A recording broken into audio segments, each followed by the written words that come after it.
नमस्कार दोस्तों, टीसीएस गुरुजी में आपका स्वागत है।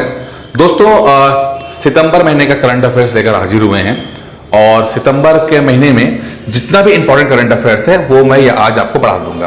अब एक बात सबसे इंपॉर्टेंट है जो जानना जरूरी है आप लोगों को। देखिए, करंट अफेयर्स अगर हम यूपी पीसीएस के पॉइंट ऑफ व्यू से बात करते हैं तो करंट अफेयर्स वैसे तो कहते हैं कि एक साल का पूरा होना चाहिए, लेकिन मेरा मानना है, जो मेरा एक्सपीरियंस रहा है, मेरा जो एक्सपीरियंस रहा है सिविल सर्विसेज को लेकर, वैसे तो एक साल का पढ़ेंगे तो बहुत अच्छी बात है, लेकिन अगर मान लीजिए पेपर जून में होता है, अगर पेपर जून में हो रहा है तो सबसे बेस्ट तो है आपका जनवरी से आप करंट अफेयर्स पढ़ो। जनवरी टू जून सबसे बेस्ट करंट अफेयर्स होता है, जनवरी टू मई कह लीजिए, ठीक है, बहुत अच्छा है। लेकिन अगर फिर भी अगर आपने अक्टूबर से पढ़ लिया तो भी अच्छा माना जाता है, ठीक है। एक और होता है कि उसके अक्टूबर से पहले वाले का सितंबर अगस्त ये, अब कहने को तो बहुत अच्छी बात है, आप कर सकते हो, सितंबर से पढ़ लो, अगस्त से पढ़ लो, जून से पढ़ लो, 2 साल पुराना पढ़ लो, लेकिन रिवीजन भी तो करना पड़ता है ना, रिवाइज कैसे करेंगे आप। तो सितंबर का जो मैं आपको ये 4-5-6 बनने का दिया है, आप सिर्फ इतना पढ़ लीजिएगा कि अगर मान लीजिए कि कोई एक आधा सवाल आ जाए तो संभावना रहेगी आप राइट कर पाओ। इससे ज्यादा कोई किताब पढ़ने की जरूरत है नहीं, क्योंकि फिर जितनी ज्यादा किताबें पढ़ोगे आपको रिवाइज करने में दिक्कत कुछ नहीं आएगी। हम ज्यादा फोकस अक्टूबर के बाद से जो करंट अफेयर्स आ रहा है उस पर ज्यादा फोकस करेंगे। सितंबर का महीना इंपॉर्टेंट है इन केस अगर कोई क्वेश्चन, क्योंकि संभावना तो रहेगी। देखिए, संभावना तो ये भी है कि आपको अगस्त का पूछ ले, उससे पहले जून जुलाई का पूछ ले, संभावना तो रहेगी, ठीक है। लेकिन मैं ज्यादा पॉसिबिलिटी और जहां पर ज्यादा हमें कम मेहनत करके ज्यादा नंबर मिल जाए उस पर बिलीव करता हूं मैं। तो आज का जो महीना वो रहेगा सितंबर का पूरा करंट अफेयर्स है, पूरा एक वन लाइनर वाला है, इसके अंदर कर लेंगे। और इससे ज्यादा जो खासकर मेरे स्टूडेंट हैं वो इससे ज्यादा की जरूरत उनको नहीं है, वो ना करें और अक्टूबर के बाद जो करंट अफेयर उस पर ज्यादा फोकस करें। स्टार्ट करने से पहले दोस्तों, एक बहुत अच्छा एक ऑनलाइन कोर्स हम आपको दे रहे हैं करंट अफेयर संबंधित, करंट अफेयर से संबंधित है, बहुत अच्छा है। इसमें चीजें आपको लगातार करंट अफेयर्स मिलती नहीं, याद कराने के पर्पज से भी आपको टेस्ट लगा हो, क्योंकि देखिए पढ़ कितना भी लो, याद करना तो पड़ेगा ही ना, क्योंकि फिर भूल जाओगे। आप लोग कितना पढ़ते हो, बहुत सारा पढ़ते हो, बहुत सारे वीडियो देखते हो, याद कितना रहता है। तो आपकी इस भूलने की समस्या का समाधान इस कोर्स में है, जिसकी फीस मात्र 999 रुपए है, और आप हमें 9919521555 कॉल करके बात कर सकते हैं। चलिए, आप समय बर्बाद नहीं करते हैं, स्टार्ट करते हैं। देखिए, फटाफट पढ़ूंगा, हिंदी में है ये, कोशिश करेंगे कि जो इंग्लिश मीडियम वाले हैं उनको दिक्कत ना हो। मैं इसका सारे टर्म्स जो हैं वो इंग्लिश वाले भी मैं बात कर लूंगा।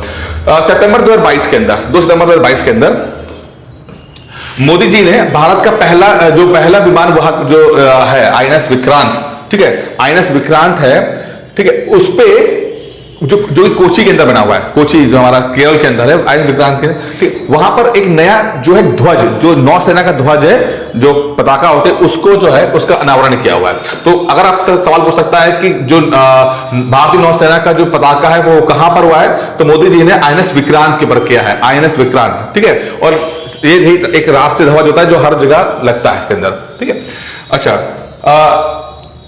सितंबर के महीने में कार्मिक और प्रशिक्षण विभाग जो है उन्होंने आदेश दिया कि केंद्र सरकार के सभी महिला कर्मचारियों को 60 दिनों का विशेष अवकाश मिलेगा। यह अवकाश शिशु के जन्म के तुरंत बाद या प्रसव के दौरान मृत्यु हो जाने के मामलों में दिया जाएगा।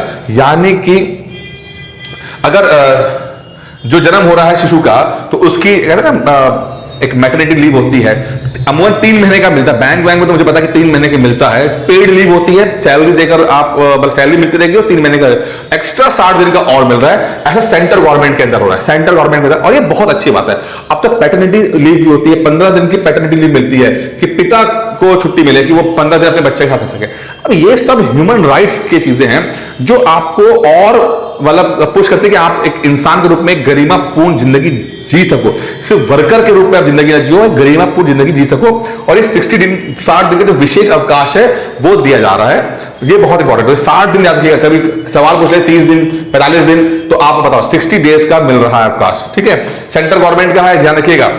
अच्छा, मोदी जी ने सेंट्रल विस्टा जो प्रोग्राम है, सेंट्रल विस्टा जो जहां पार्लियामेंट बन रही है, राष्ट्रपति भवन से इंडिया गेट, राष्ट्रपति एक रोड है, राष्ट्रपति भवन से लेकर इंडिया गेट, ऐसी रोड है, उसका पहला नाम राजपथ हुआ करता था, जो बदले कर्तव्य पथ कर दिया गया है, ठीक है। कहां से? राष्ट्रपति भवन से लेकर जो इंडिया गेट तक का जो रास्ता है उसका नाम कर्तव्य पथ कर दिया गया है। त्रिपुरा के अंदर एक जैव विलेज, यानी कि भारत के पहला जैव विलेज, पहला बायो विलेज की मान्यता दी गई है। ठीक है, और ये त्रिपुरा के अंदर है। और त्रिपुरा वो राज्य है जो 3 जगह से बांग्लादेश से घिरा हुआ है। मोदी जी ने इंडिया गेट के पास स्थित छतरी के नीचे नेताजी सुभाष चंद्र बोस, यानी कहां पर, इंडिया गेट के पास, ठीक है, सुभाष चंद्र बोस की 28 फीट जो है वो जो मूर्ति है, ग्रेनाइट की प्रतिमा है, उसका अनावरण किया है। अब ये बहुत इंपॉर्टेंट है, ये बहुत इंपॉर्टेंट है, क्योंकि आपने देखा कि मोदी जी ने सरदार वल्लभ भाई पटेल की मूर्ति का अनावरण किया हुआ है, अब सुभाष चंद्र बोस की मूर्ति का अनावरण भी उन्हें इंडिया गेट में किया हुआ है। और जितने भी कांग्रेस के थोड़ा लीडर थे उन सबको पकड़ने की कोशिश की जा रही है। ठीक है, अच्छा, अब ये सब पढ़ लीजिएगा आप आराम से।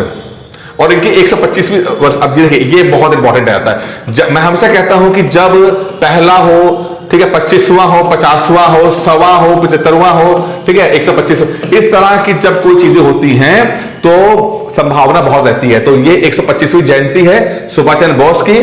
ठीक है, तो उनकी जो मूर्ति का अनावरण जो हुआ है वो इंडिया गेट के पास हुआ है। ये बहुत इंपॉर्टेंट है, सवाल आने की संभावना बहुत ज्यादा है इसके अंदर। ठीक है, चलिए आगे देखते हैं।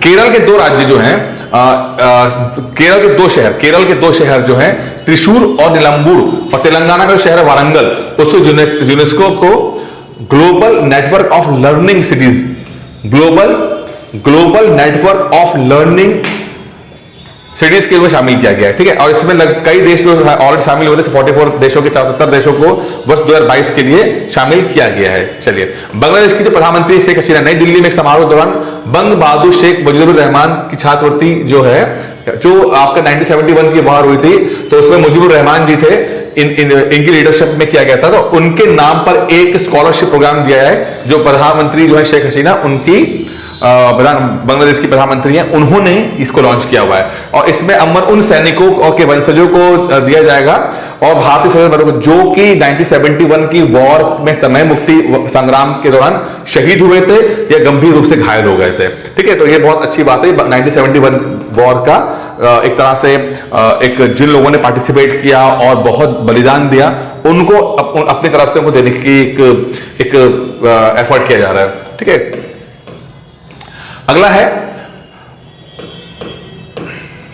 10 सितंबर 2022 को अरुणाचल प्रदेश के किबियू में एक सैन्य स्टेशन और सड़क के नाम भारतीय सेना के पहले चीफ ऑफ डिफेंस स्टाफ जो रहे हैं, कौन, विपिन रावत जी, विपिन रावत जी के नाम पे हुआ। कहां पे हुआ है, विपिन रावत जी हैं, कहीं विपिन लिखते हैं, कहीं विपिन लिखते हैं। ठीक है, विपिन रावत जी हैं जिनका हेलीकॉप्टर क्रैश में देहांत हो गया था, तो उनके नाम पर एक सड़क का नाम रखा गया है।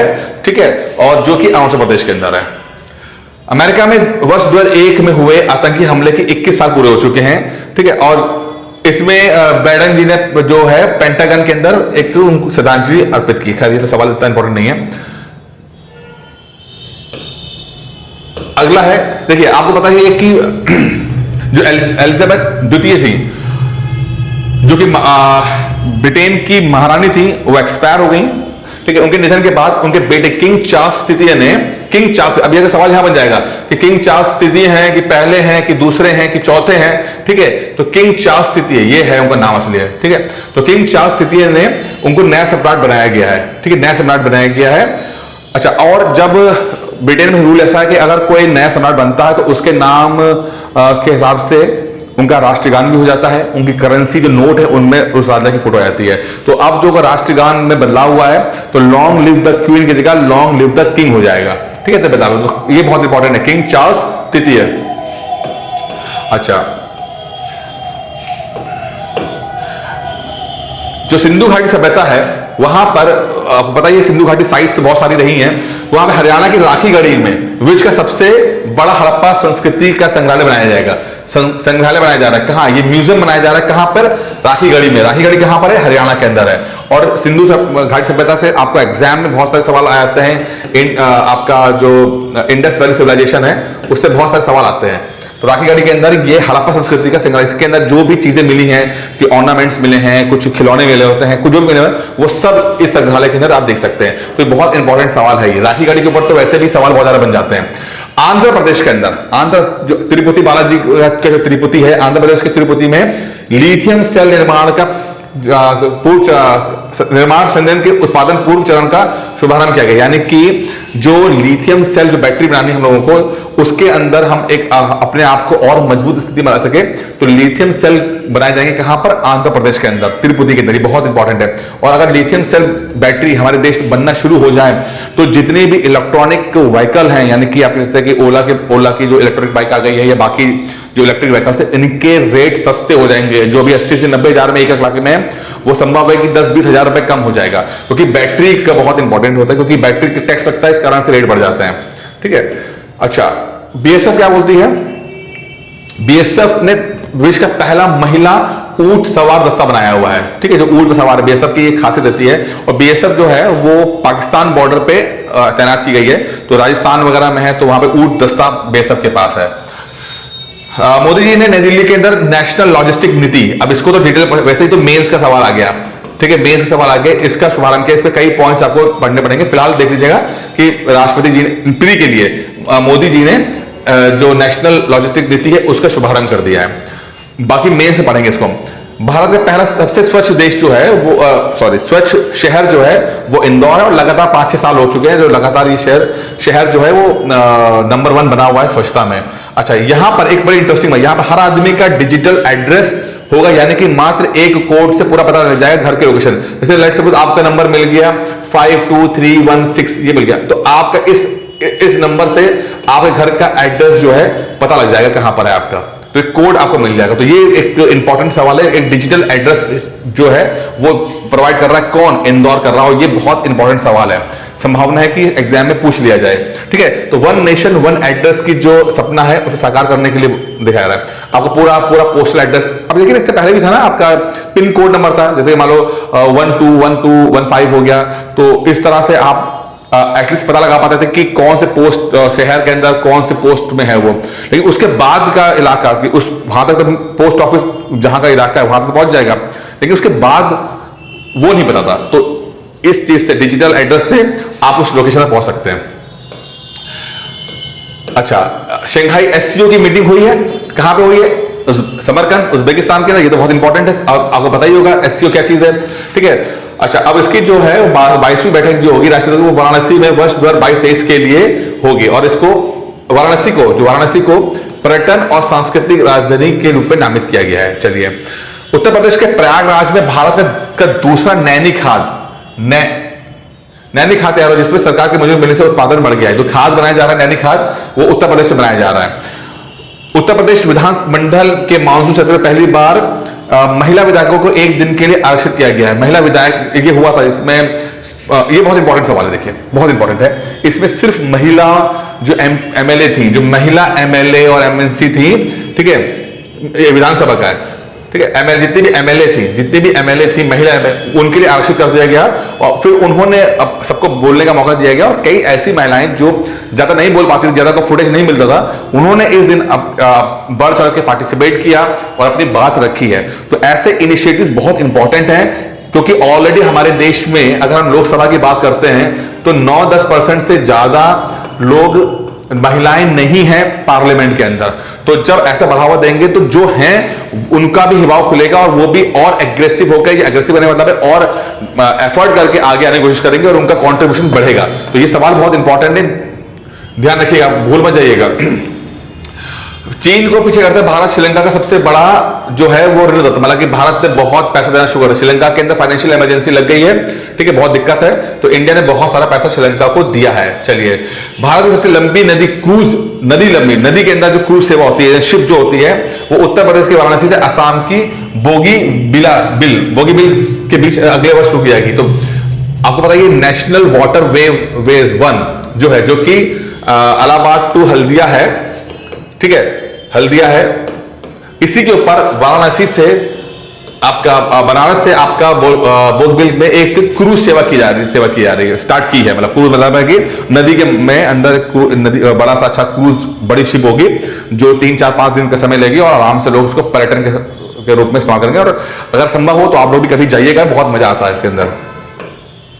अच्छा, असामिया मीडिया समूह स्वाधीन प्रतिदिन का अध्यक्ष जसवंत बरुआ ने दिल्ली में असमिया शब्दकोश हेमकोश के ब्रेल संस्करण के प्रति, अच्छा, जो एक असामिया मीडिया है सदिन प्रतिदिन, उन्होंने अपना एक हेमकोश, एक शब्दकोश बनाया है हेमकोश, जिसको ब्रेल यानी कि जो व्यक्ति लोग देख नहीं पाते हैं उनका संस्करण बनाया है और मोदी जी को उसे भेंट किया गया है। रामायण सर्किट पर एक विशेष ट्रेन चलाई जाएगी जिसमें अयोध्या, नेपाल के जनकपुर, भगवान राम के जीवन जुड़े प्रमुख स्थानों को शामिल किया जाएगा। तो भगवान राम के जीवन से जुड़े हुए जो शहर हैं उनको आपस में कनेक्ट किया गया है, ठीक है, जो अयोध्या से जनकपुर जाएंगे, जो कि जनकपुर नेपाल के अंदर है, और उसको रामायण सर्किट कहा गया है।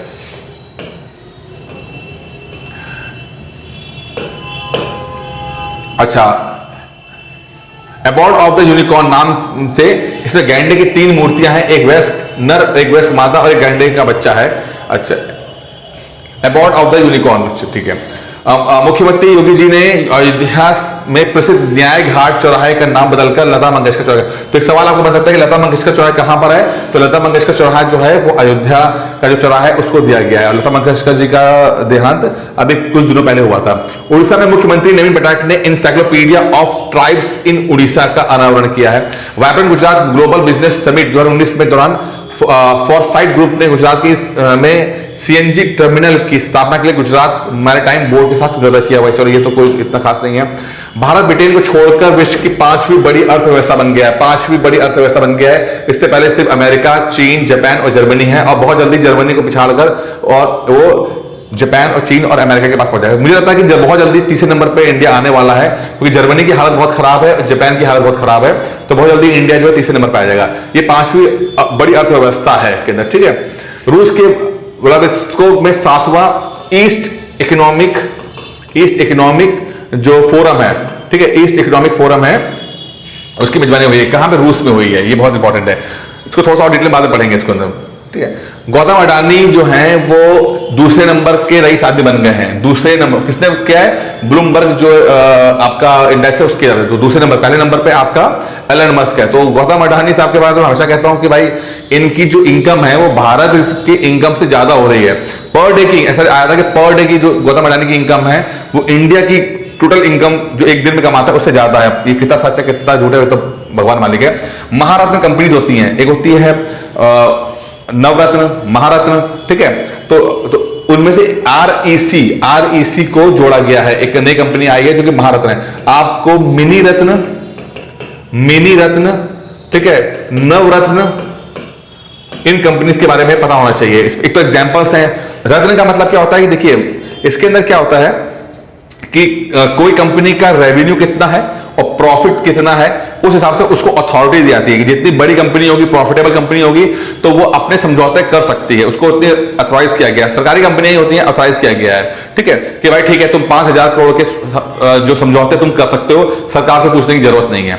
तो जितनी बड़ी है, चाहे मिनी रत्न हो, चाहे नवरत्न हो, महारत्न हो, तो जितना लेवल ऊपर जाओगे उतनी अथॉरिटी आपको ज्यादा मिलती जाएगी। लेकिन उसके पहले आपको रेवेन्यू दिखाना पड़ता है कि कितना रेवेन्यू कमा लिया है आपने, ठीक है। एक ट्रॉपिकल तूफान आया था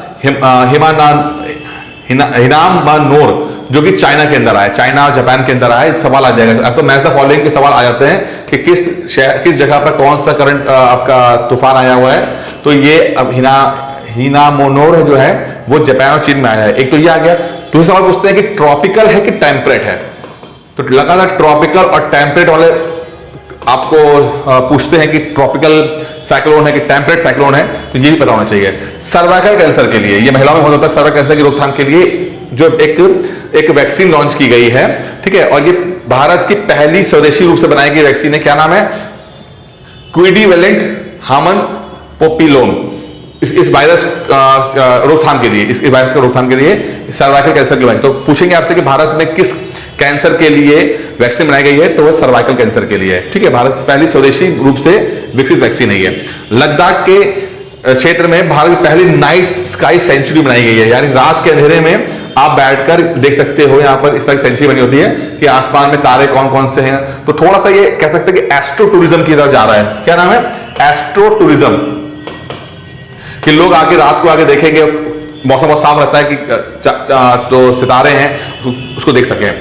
मोदी जी ने चीता जो परियोजना चलाई, उसमें नामीबिया से चीते लाए गए थे, और जो कि कुनो राष्ट्रीय जो पार्क है वहां पर ये उनको रखा गया है, नामीबिया से लाया गया है। चीन ने सांस के माध्यम से कोरोना के चीन ने एक वैक्सीन तैयार की कोरोना की एड्स एंड्रो, जो कि सांस लेने से, सिर्फ इंजेक्शन की जरूरत नहीं पड़ेगी, स्मेल करने से ही वो रोकथाम कर सकता है। अभी कितनी इफेक्टिव है कितनी इफेक्टिव नहीं है ये तो चीन को पता होगा, लेकिन चीन ने इस तरह की वैक्सीन निकाल दी है, ठीक है। अच्छा, डीआरडीओ ने, भारतीय सेना ने ओडिशा के चांदीपुर में एक 17 से 70 मार्क करने वाले QRSAM प्रणाली के 6 उड़ानों का सफलतापूर्वक परीक्षण किया है। और QRSAM का मतलब क्या है? Quick reaction surface to air missile system है। क्विक रिएक्शन मतलब कि कोई मिसाइल अगर आ रही है तो ये रिएक्शन करेगा और उसको जाकर हिट करेगा, तो है quick reaction surface to air missile system है ये, ठीक है। और चांदीपुर जो है उड़ीसा में, वहां पर इसका टेस्ट किया गया है। भारत और ब्रिटेन सरकार ने साइबर हमले को रोकने के लिए एक रेमडेसिविर से निपटने के लिए, रेमडेसिविर का साइबर क्राइम होता है, एक रेमडेसिविर ड्रिल की है। किसने? ब्रिटेन और इंडिया ने।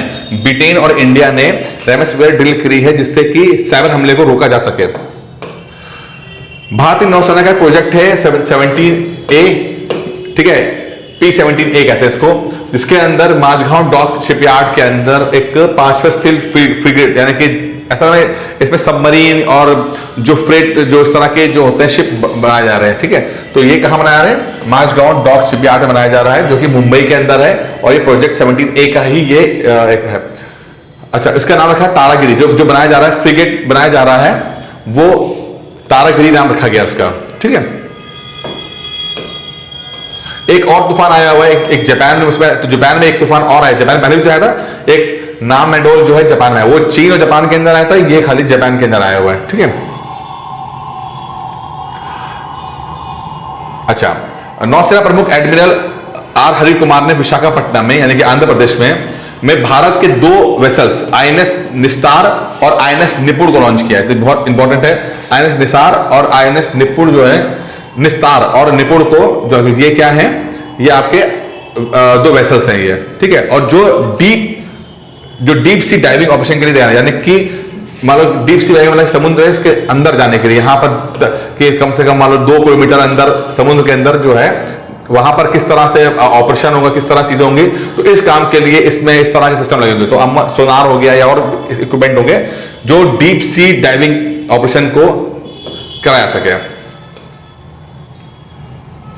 तमिलनाडु सरकार ने भारत के पहले डुगोंग कंजर्वेशन रिजर्व के अधिसूचित किया, नोटिफाई किया है, और ये समुद्री जीवों के रहन सहन के लिए क्षेत्रों को विकसित करने के लिए और संरक्षण प्रदान करने के लिए। कौन?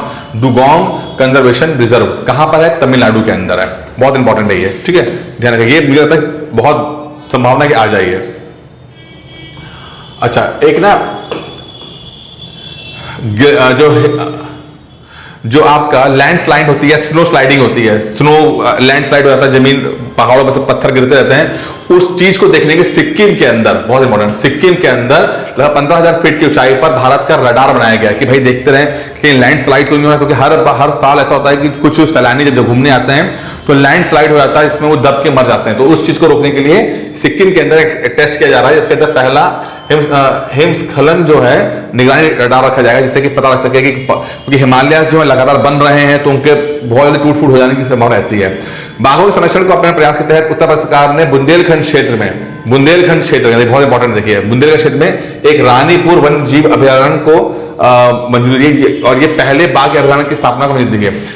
तो ठीक है, अब टाइगर रिजर्व जो है वो 4 रिजर्व है यूपी के अंदर, लगभग वैसे तो लगभग 50 to 53 के आसपास है, लेकिन ये बुंदेलखंड क्षेत्र में है, रानीपुर वन्य जीव अभयारण्य है, इसके अंदर बाघ रहेंगे, 4 हैं, उसमें आपका एक ददुआ है और एक पीलीभीत है और एक और भी है। एशिया कप का चैंपियन जो है श्रीलंका बना था, Asia cup cricket T20 tournament हुआ था, उसमें चैंपियन जो है श्रीलंका बन गया था। स्पेन के कार्लोस अल्कराज जो हैं वो यूएस ओपन टेनिस के चैंपियन बने और बहुत ही यंग एज में टूर्नामेंट जीतने वाले वो खिलाड़ी बने हैं, ठीक है। एक भारतीय ग्रैंड मास्टर है अरविंद चिदम्बरम, ठीक है, वो उन्होंने 22वां दुबई ओपन शतरंज टूर्नामेंट जीता। साथ में एक बेंगलोर के 15 वर्षीय किशोर शतरंज खिलाड़ी है प्रणव आनंद, वो भी 76th ग्रैंड मास्टर बन गए। ग्रैंड मास्टर मतलब है कि इंटरनेशनल जो चेस जो प्लेयर होता है वो बने। तो इंडिया में लगभग 76 लोग जो हैं वो इंटरनेशनल चेस चैंपियन बन चुके हैं, ठीक है। अच्छा, अब जो आपका नेशनल गेम है, राष्ट्र 36वां नेशनल गेम, 36वां, वो कहां हो रहा है? अहमदाबाद के अंदर। तो अहमदाबाद गुजरात के अंदर आपका 5 सितंबर 2022 को गुजरात में अहमदाबाद में राष्ट्रीय खेल जो है शुभारंभ इनका हुआ था, ठीक है। और इसका अमित शाह जी ने इसका स्टार्ट किया था, ठीक है। और इसका मैस्कॉट का नाम था सावज। सावज का मतलब होता है शेर, गुजराती भाषा में सावज का मतलब होता है शेर, और ये बहुत इंपॉर्टेंट है, ठीक है। तो 36वें राष्ट्रीय खेल जो है वो अहमदाबाद में हो रहे हैं हुए, और इसमें जो मैस्कॉट है वो सावज नाम है उसका, जिसका नाम मतलब है शेर, ठीक है। और थीम क्या थी? Celebrating unity through sports, celebrating unity, खेल से एकता का उत्सव, सेलिब्रेटिंग यूनिटी थ्रू स्पोर्ट्स। चलिए, राष्ट्रपति द्रौपदी मुर्मू ने नए न्यायमूर्ति डी.वाई. चंद्रचूड़ को राष्ट्रीय कानून सेवा प्राधिकरण नालसा का कार्यकारी अध्यक्ष नियुक्त किया है। ये 50वें CJI हैं, चीफ जस्टिस ऑफ इंडिया, ठीक है। सुप्रीम कोर्ट के वरिष्ठ वकील आर वेंकटमणि को भारत का अटॉर्नी जनरल, भारत का अटॉर्नी कौन?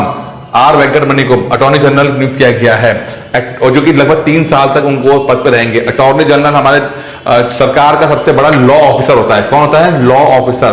और इसकी खासियत होती है कि लोकसभा राज्यसभा में बैठ सकता है और बोल सकता है, बट वोट नहीं कर सकता। और सरकार का कहीं खिलाफ कोई भी केस हो रहा होगा तो जाकर अटेंड करता है और सरकार का पक्ष रखता है। ये प्राइवेट प्रैक्टिस कर सकता है बेशर्त ये सरकार के खिलाफ ना कोई केस लड़े, ठीक है। तो आर वेंकटमणि हैं फिर। भारत सरकार ने लेफ्टिनेंट जनरल अनिल चौहान को अगले चीफ ऑफ डिफेंस स्टाफ बनाया है। पहले तो बिपिन रावत जी थे और अब जो है अनिल चौहान है। इटली के ब्रदर्स ऑफ इटली पार्टी ने जीत हासिल की, जिसकी पार्टी सदस्य जॉर्जिया मेलोनी इटली की पहली महिला प्रधानमंत्री बनी है। ये बहुत इंपॉर्टेंट है। अभी नवंबर में स्लोवेनिया की जो थी वो बनी है, ठीक है। अब ये आपकी जॉर्जिया मेलोनी जो है वो इटली की पहली महिला प्रधानमंत्री बनी है। तो महिला आगे बढ़ चढ़ के रह रही है, और हमने पढ़ा कि महिलाओं को विधानसभा में एक पूरे दिन रिजर्व रखा गया, और जहां पर सभी महिलाओं ने अपने अपने बात रखी है, ठीक है। भारत के पूर्व कप्तान और ओलंपिक दिलीप टर्की को हॉकी इंडिया के लिए अध्यक्ष चुन लिया गया है, ठीक है। HDI, UNDP, United Nations Development Programme, संयुक्त राष्ट्र विकास कार्यक्रम की 2021 की रिपोर्ट जारी हुई, जिसमें भारत का स्कोर 0.633 रहा है। ये बहुत इंपॉर्टेंट है, 0.633 रहा है, और ये मध्यम मानव विकास हुआ है। और इंडिया जो है 191 देशों में 132वें स्थान पर रही है। और पिछले कुछ सालों से इंडिया बस इसी रेंज में चल रही है, 130, 131, 132, इसी रेंज में चल रही है। और इंडिया का स्कोर जो है 0.633 है। और कई बार आप पॉइंट्स पूछ लेते हैं आपसे, और क्या पूछ लेते हैं कि इंडिया का मानव जीवन विकास कैसा है? मध्यम है, मिडिल लेवल का है, ना बहुत अमीर है ना बहुत गरीब है, बीच में। बल्कि मुझे तो लगता है कि अगर बॉटम 90% ले लें, 10% रिचों को हटा दिया जाए, 10 में छोड़िए 1% रिच जो है उनकी इनकम ना जोड़ी जाए, तो ये मुझे तो लगता है कि ये रैंक और नीचे गिरेगा और ये चीज भी नीचे गिर जाएगी। वर्ष 2021 की सर्वश्रेष्ठ हिंदी भाषा की फिल्मों को सम्मानित किया गया, और जो सर्वश्रेष्ठ फिल्म रही है वो शेरशाह रही है, और उम्मीद करता हूं फिल्म देख ली होगी।